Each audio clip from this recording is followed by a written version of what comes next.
நம பார்வதிபதையே. மாணிக்கவாசகர் பெருமான் அருளிய திருவம்பாவையின் 3வது பாடல் முத்தன்ன வெண்ணகையாய் என்று தொடங்குகின்ற இந்த பாடலிலும் மாணிக்கவாசகர் அந்த நீராட செல்லுகின்ற அந்த பெண்கள் இருவர் பேசிக்கொள்வதாக இந்த பாடலை அற்புதமாக படைத்திருக்கிறார்.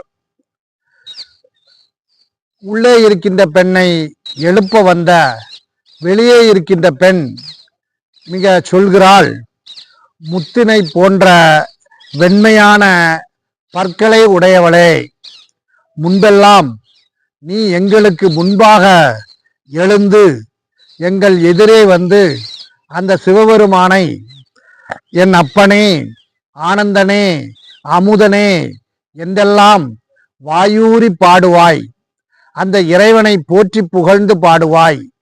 ஆனால் இப்போது அப்படி இல்லாமல் மலர் படுக்கையிலே நீ படுத்து கொண்டிருக்கிறாயே, விரைவாக எழுந்து வந்து உன் வீட்டின் கதவை திற, நாங்கள் வெளியே காத்து கொண்டிருக்கிறோம் என்று வெளியே இருக்கின்ற பெண் சொல்ல, உடனே உள்ளே இருக்கின்ற அந்த பெண், நீங்கள் இறைவனிடம் பற்றுடையவர்கள், இறைவனினுடைய பழைய அடியவர்கள், அவனை புகழும் முறைமை பெற்றவர்கள்.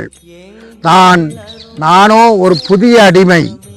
உங்கள் பெருமையால் என்னுடைய சிறுமையை நீக்கி எங்களை ஆட்கொள்ளக்கூடாதா என்று உள்ளே இருக்கின்ற பெண் வெளியே இருக்கின்ற பெண்ணிடம் சொல்வதாக மாணிக்கவாசகர் கூறுகிறார்.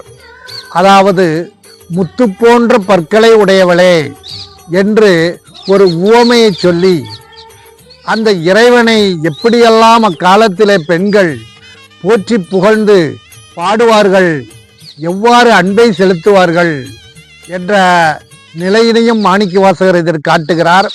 அது மட்டுமல்ல, நீங்கள் பழைய அடியவர்கள், ஏனென்றால் பழைய அடியவர்கள் ஒரு பக்குவமானவர்கள், இறைவனிடம் எப்படி நடந்து கொள்ள வேண்டும், எவ்வாறு சீக்கிரம் விரைவிலே எழுந்து நீராட செல்ல வேண்டும் என்பதையெல்லாம் அறிந்தவர்கள். அதை இந்த உள்ளே இருக்கின்ற பெண் எடுத்து சொல்வதாக, நானோ ஒரு புதிய அடிமை, எங்களுக்கு நீங்கள் தான் கற்றுத்தர வேண்டும் என்று மிக அற்புதமாக அந்த வெளியே இருக்கின்ற பெண்ணும் உள்ளே இருக்கின்ற பெண்ணும் உரையாடுவதாக முத்தன்ன வெண்ணகையாய் என்று தொடங்குகின்ற இந்த பாடலிலே மாணிக்கவாசகர் பெருமான் அருளியிருக்கிறார். மாணிக்கவாசகர் திருவடிகளே சரணம்.